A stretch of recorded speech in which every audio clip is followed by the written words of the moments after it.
ಚೆನ್ನಮ್ಮ ಅಂದರೆ ಮಾಜಿ ಪ್ರಧಾನಿ ಎಚ್.ಡಿ. ದೇವೇಗೌಡರ ಧರ್ಮಪತ್ನಿ, ಕೇಂದ್ರ ಮಂತ್ರಿ ಕುಮಾರಸ್ವಾಮಿ, ಹೊಳೆನರಸೀಪುರ ಕ್ಷೇತ್ರದ ಶಾಸಕ ಎಚ್.ಡಿ. ರೇವಣ್ಣ ಅವರ ತಾಯಿ ಅನ್ನುತ್ತಿದ್ದರು.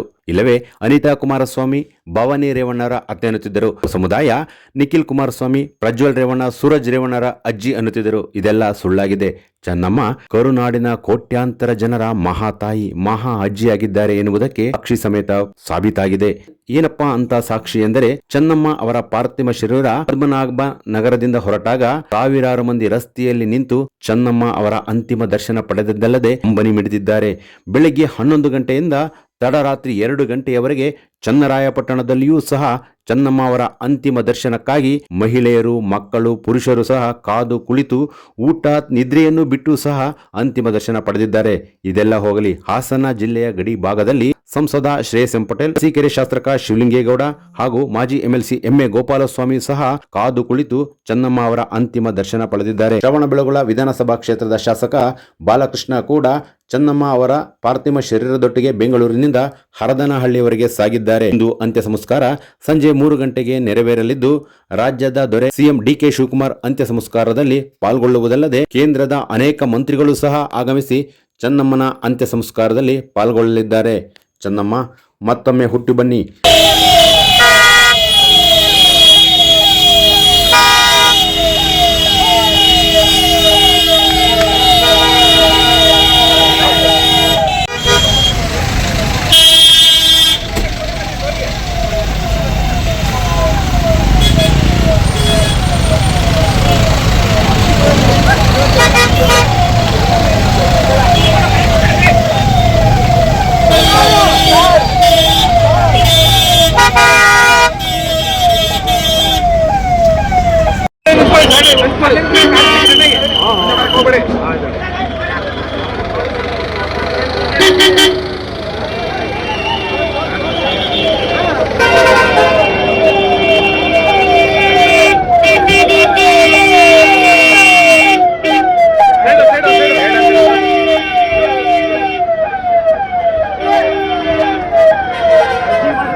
ನೋಡಿ